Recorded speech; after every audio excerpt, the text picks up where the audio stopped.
She and her husband Scott have experienced firsthand some important aspects of the industry that are often left out, but which seem vital to all of us, and that is the seismic factors in drilling. That's that big truck that makes the big noise that comes on your street and parks in front of your house and reads what's beneath so they know whether it's worth continuing there or not.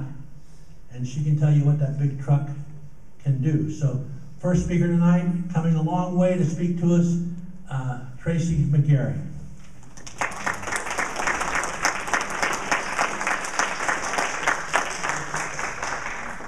Thanks. Okay, can you hear me? Yeah. I'm pretty nervous. This is the first time that we have spoken at anything like this.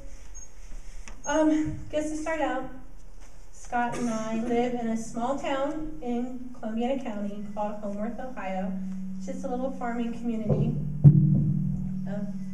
Back in, I think, April, a gentleman came around to all the homes and said, hey, we'll pay you $25 if we can put a sensor in your yard for a week.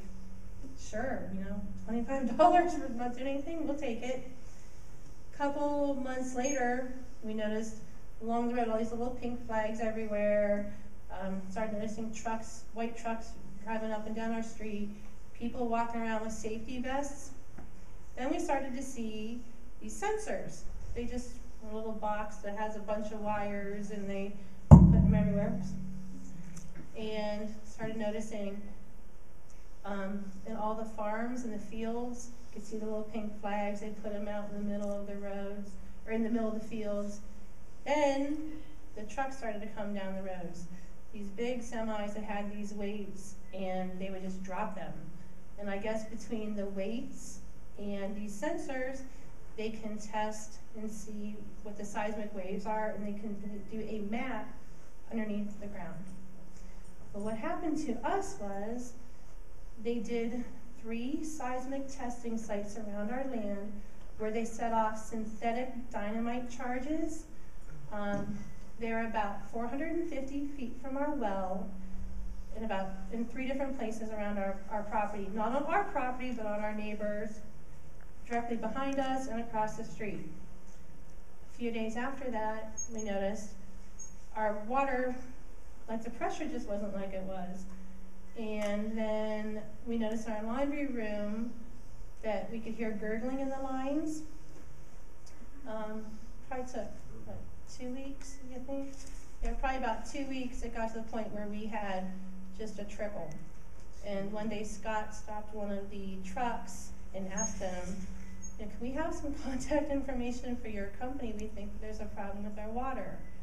So he got the contact information, we called them, and in the meantime, we called our plumber. He came out and said, geez, sorry to tell you this, but it's not an indoor plumbing problem. You have a problem with your well.